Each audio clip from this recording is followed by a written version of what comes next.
जो बापों का बाप है,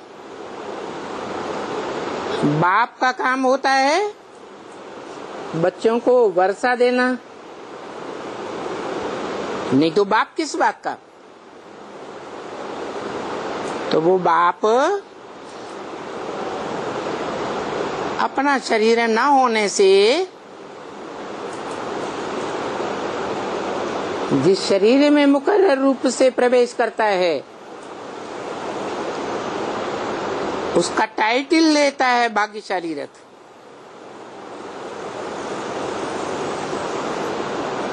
और बताया कि आत्मा ही भाग्यशाली बनती है और आत्मा ही दुर्भाग्यशाली बनती है। कारण क्या है? बिना कारण के कोई काम होता है क्या? तो भाग्यशाली और दुर्भाग्यशाली बनने का कारण क्या है? हैं?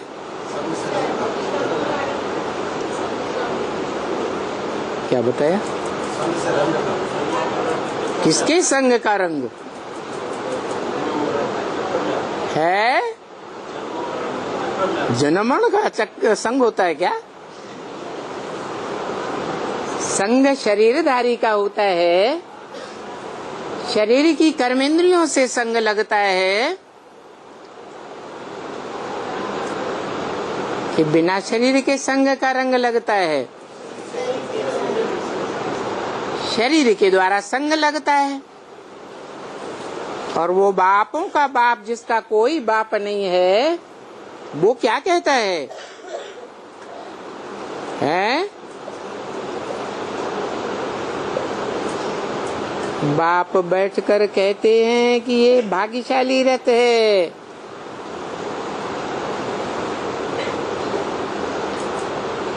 वो त्रिकालदर्शी बाप है। जन्म मरण के चक्र में नहीं आता है और बताता है कि ये भाग्यशाली रथ है। गीता में भी उसी को इंट्रोड्यूस किया।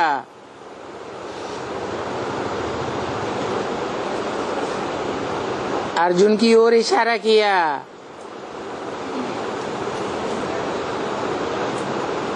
इदम शरीरम, ये शरीर तुम्हारा शरीर या मेरा शरीर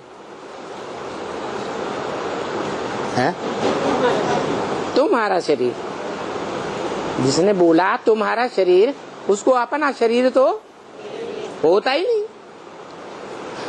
तो जिसको बोला उसको स्मृति दिलाई, ये तुम्हारा शरीर जो है निमित्त बनता है अविनाशी रुद्र ज्ञान यज्ञ कुंड के लिए।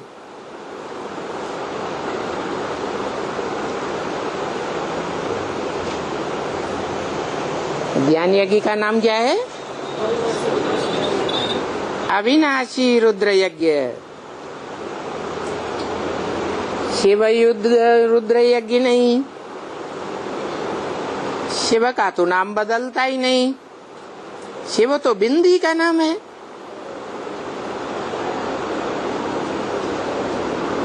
जिस मुकर्रर शरीर में प्रवेश करते हैं वो आदि में भी रुद्र और महामृत्यु महाविनाश के समय भी वो रौद्र रूप धारण करता है, इसलिए रुद्र।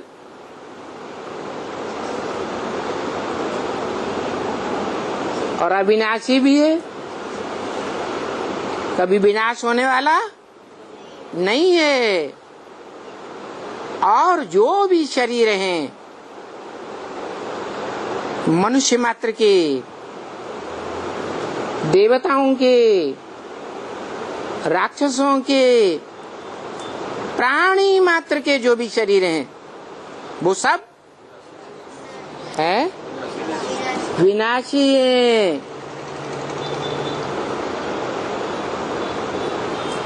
और ये रुद्र यज्ञ कुंड भी विनाशी है या अविनाशी है? अविनाशी है।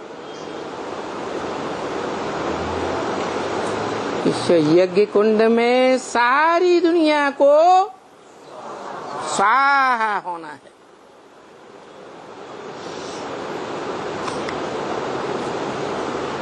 सब समाप्त हो जाएंगे।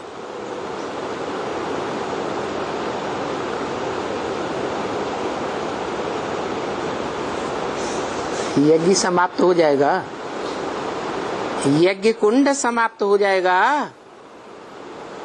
है?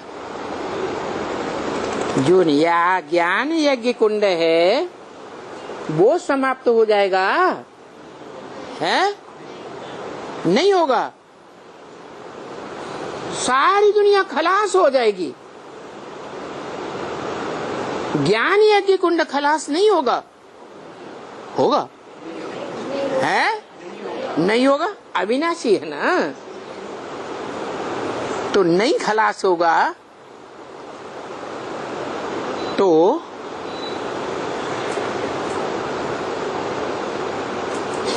इसे चालू रखने के लिए कोई निमित्त मात्र होगा या नहीं होगा? कौन? सारी दुनिया का तो विनाश हो गया है? है?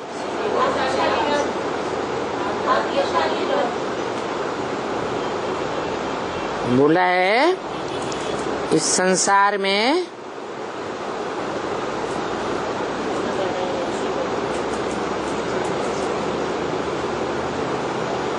कुछ भी नहीं है जिसका विनाश न हो।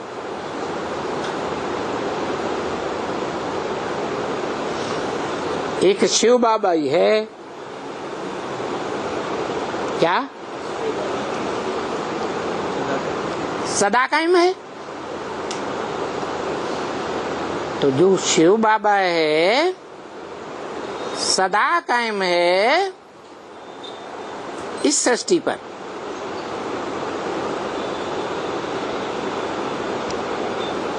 वो अविनाशी है।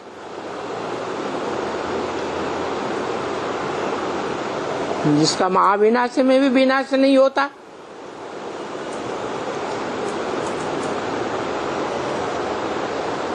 आत्मा का तो किसी का भी विनाश नहीं होता, लेकिन उसके शरीर का भी विनाश नहीं होता।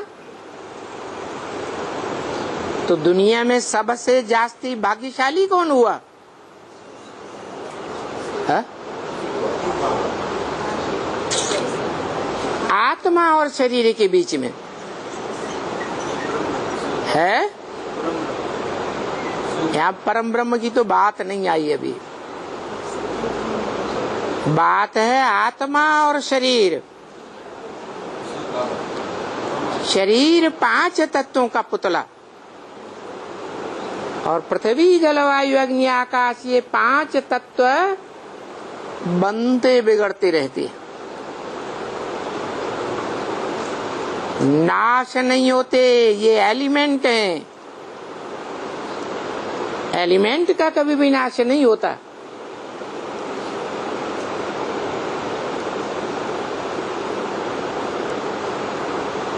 तो 5 तत्वों का ऐसा भी एक संघात है बीज रूप में, मन सूक्ष्म रूप में।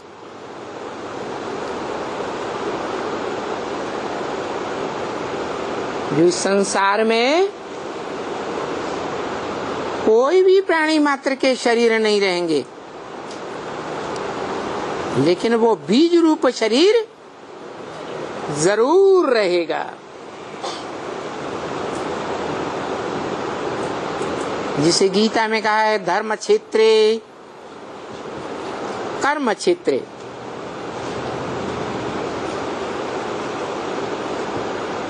धर्म के क्षेत्र में, कर्म के क्षेत्र में क्योंकि दुनिया में जो अनेक प्रकार के धर्म फैले हुए हैं, उन धर्मों के आधार पर अनेक प्रकार के कर्मकांड बनाए हुए हैं। बनाए हैं या नहीं? हिंदू कहते हैं जलाना चाहिए, मुसलमान क्रिश्चियन से कहते हैं नहीं, जलाना नहीं चाहिए। जलाने के बाद तो खाक हो जाता है, राख हो जाता है। तो मिट्टी में दबा देना चाहिए।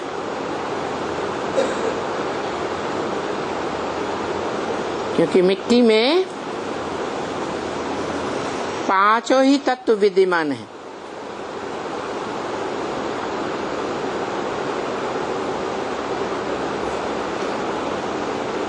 देह अभिमान को भी मिट्टी ही कहा जाता है।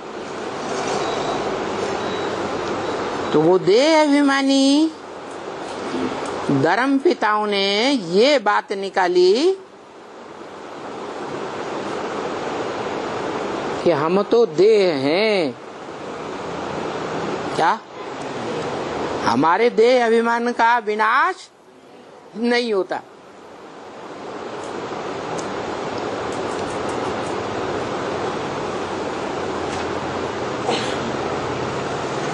देह का भले विनाश हो जाए, देखने में ना आए, परंतु हमारी बुद्धि में ये बात पक्की है। क्या? कि देह को सुरक्षित करके रखना चाहिए।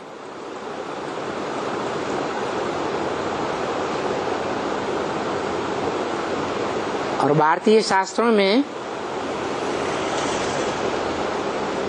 भारत के अनुसार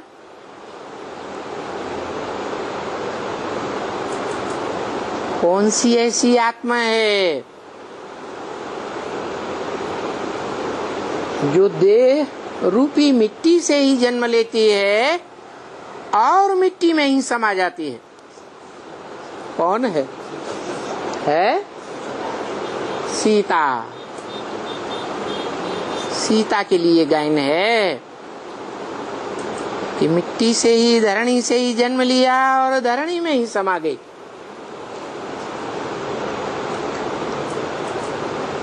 सीता के लिए गायन क्यों है?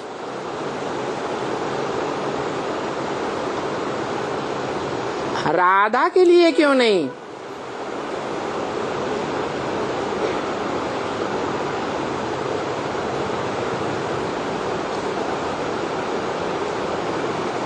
और शिव बाप ब्रह्म वाक्य में कहते हैं तुम सब नंबरवार सीताएं हो। क्या कहा? तुम सब सीताएं हो, राम है एक, तुम सब सीताएं हो।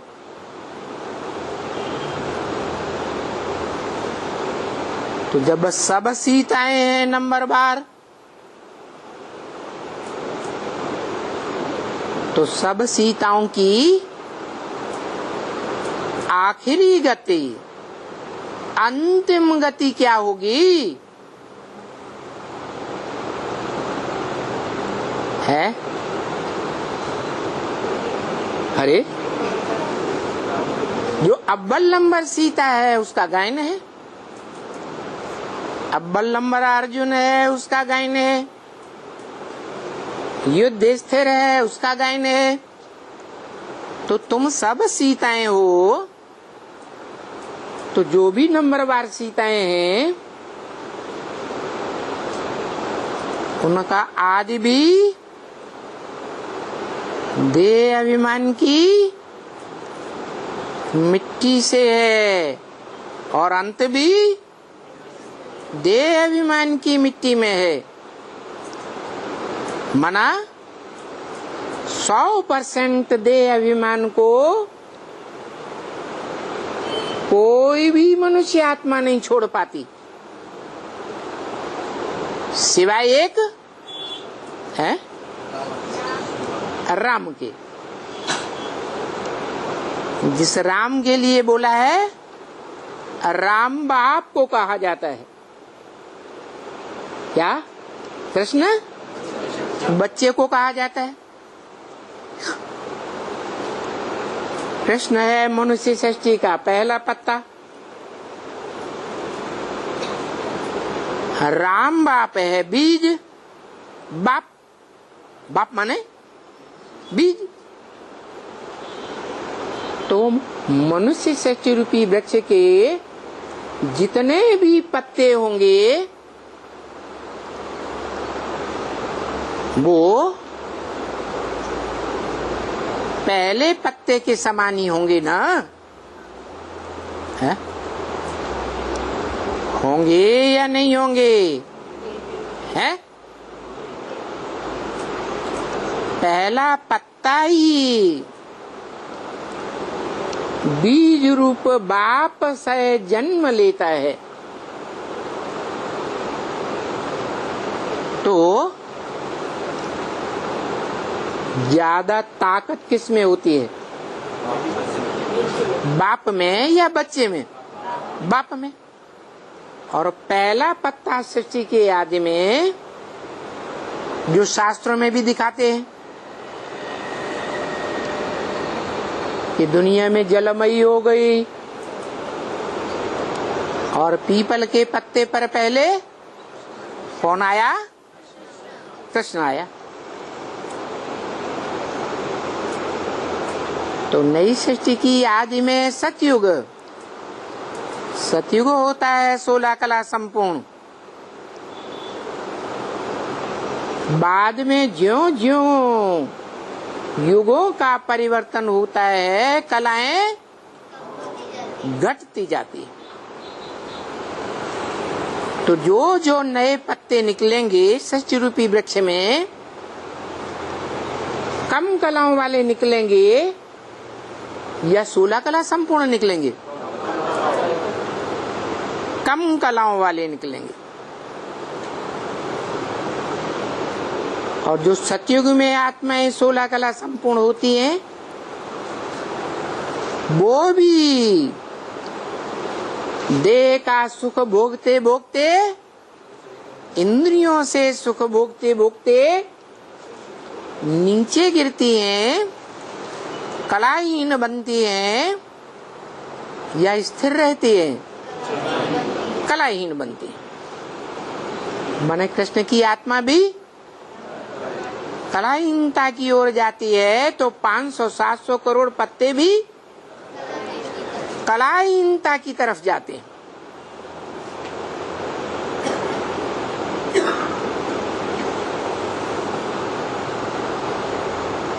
कारण क्या?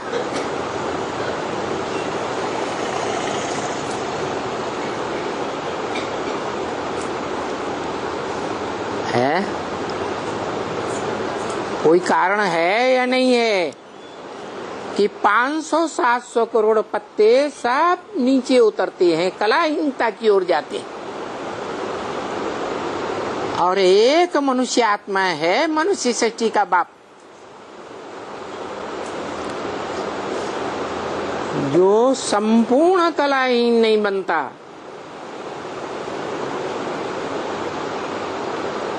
जैसे मनुष्य सृष्टि का पहला पत्ता कृष्ण 16 कला संपूर्ण भी बनता है और फिर अंत में कलाहीन भी बनता है। तो सभी पत्ते नीचे उतरते उतरते कलाहीन बनते हैं।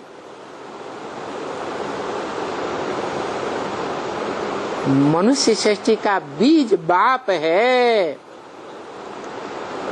जब मनुष्य सृष्टि रूपी वृक्ष 5000 वर्ष का पूरा बनता है या उससे पहले भी परिपक्व वृक्ष बनता है और उसमें जो पहला फल आता है या नहीं? उस पहले फल में जो बीज बनता है,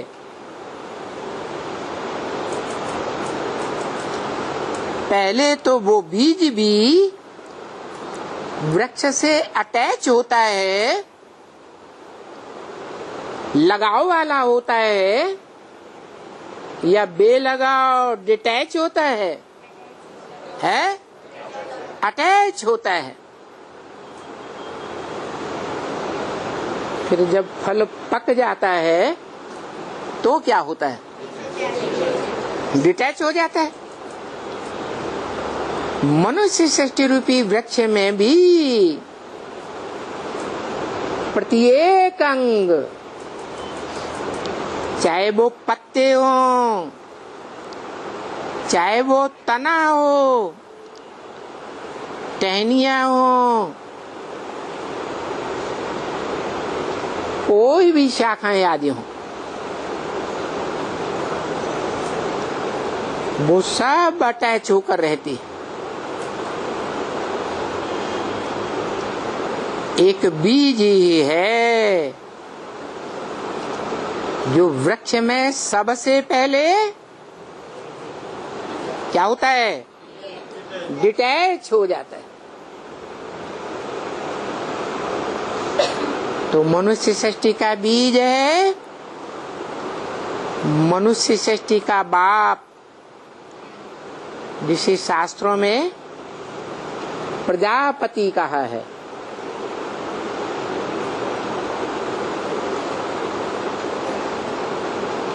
पति पहले होता है या बाप पहले होता है?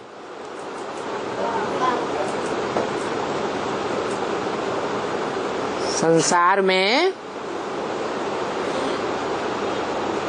पहला संबंध कौन सा उजागर होता है? बाप। तो ये बीज रूप बाप है जो डिटैच होने के कारण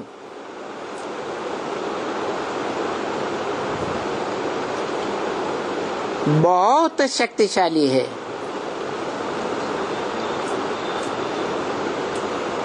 यही गीता के पुरुषार्थ का लक्ष्य है। क्या है फाइनल पेपर? नष्टो मोहा स्मृति लब्धा। अब जो जितना नष्टो मोहा बने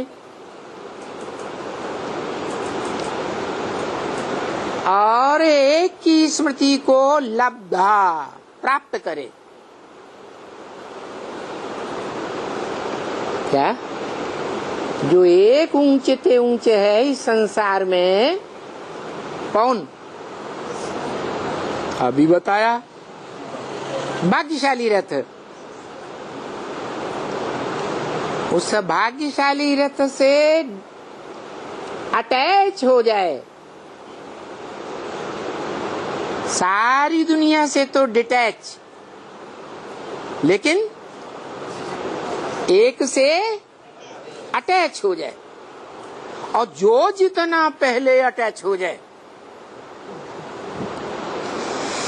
वो इस मनुष्य सृष्टि रूपी वृक्ष में उतना ही पहले नंबर ले लेगा। लेगा या नहीं लेगा? तो बताया कि जो आत्मा भाग्यशाली बनती है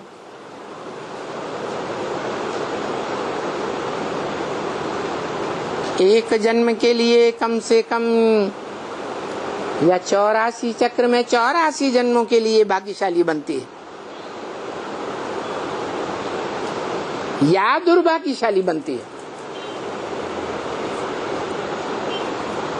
उसका कारण क्या हुआ है? हाँ, अटैच होने की बात है। जैसे बच्चा जन्म लेता है तो बच्चे का अटैचमेंट माँ के साथ होता है। फिर बच्चा बड़ा होता है,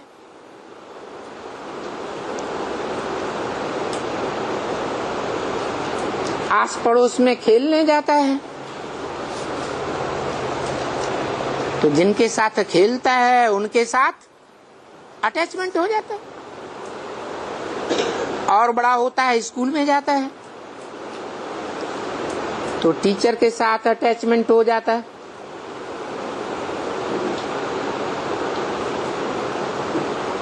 समझदार बन जाता है तो बाप की पहचान हो जाती है। बुद्धि में बैठ जाता है, मुझे वर्षा किससे मिलेगा? बाप से मिलेगा। तो अटैचमेंट कहाँ जाता है? बाप में अटैचमेंट चला जाता है। मतलब क्या हुआ?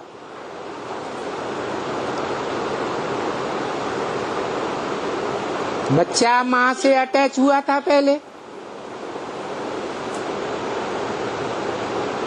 फिर डिटैच हो गया। जिनके साथ खेलता था, जिनसे पढ़ाई पढ़ता था, उनसे अटैच हो गया। तो पिछला अटैचमेंट छूट गया।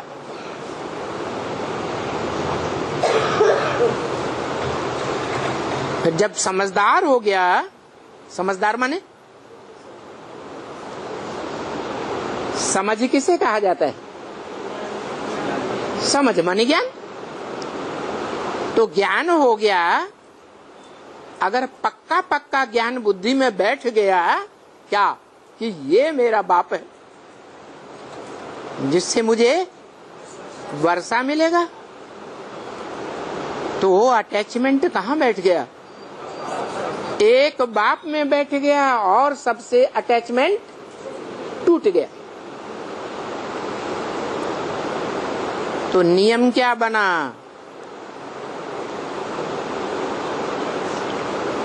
अरे कोई नियम बना कि नहीं बना है? बच्चे का मोह नष्ट होता गया। पहले मोह नष्ट हुआ या पहले नया अटैचमेंट जुड़ा? मोह नष्ट हुआ पहले है। क्या हुआ? पहले अटैचमेंट जुड़ता है समझ के आधार पर, फिर पिछला वाला स्वयं ही डिटैच हो जाता है। ये नियम पक्का है या नहीं है?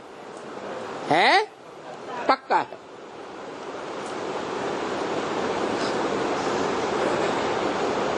तो क्या करना है?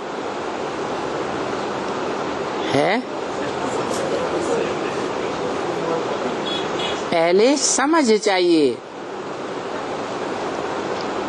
कि सारी दुनिया के बीच, प्राणी मात्र के बीच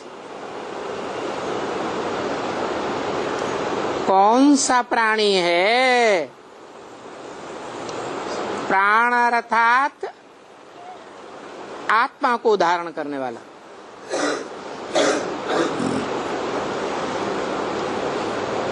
जिसके प्रति बुद्धि का अटैचमेंट जाना चाहिए।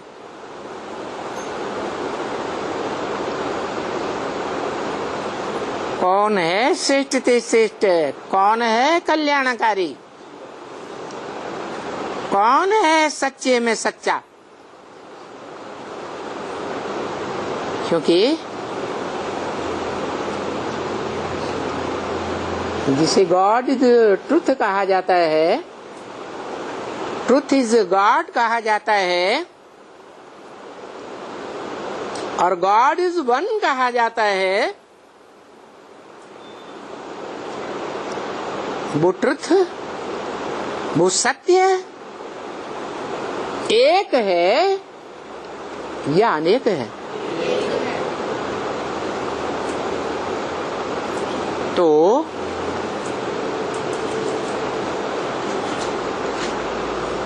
अगर समझ में आ गया कि एक ही सत्य है,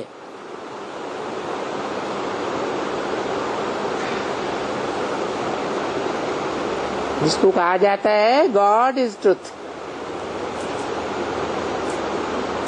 भारत में कहते हैं सत्यम शिवम सुंदरम।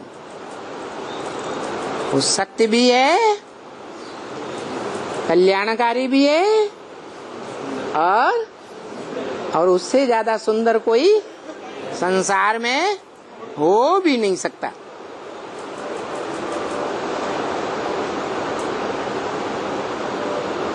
तो जब समझ शक्ति ने, जिसे बुद्धि कहा जाता है, सर्वोपरि,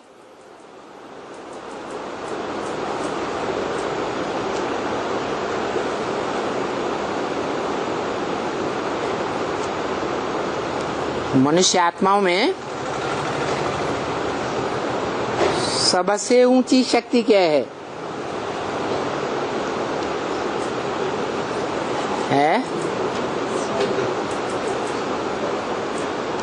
गीता में कहा है इंद्रियाणि परान्याहु, इंद्रियों से परे ज्यादा शक्तिशाली मन है, और मन से भी ज्यादा शक्तिशाली बुद्धि है। और इस दुनिया में जो भी बुद्धिमान हैं, उन बुद्धिमानों की बुद्धि कौन है? शिव बाबा।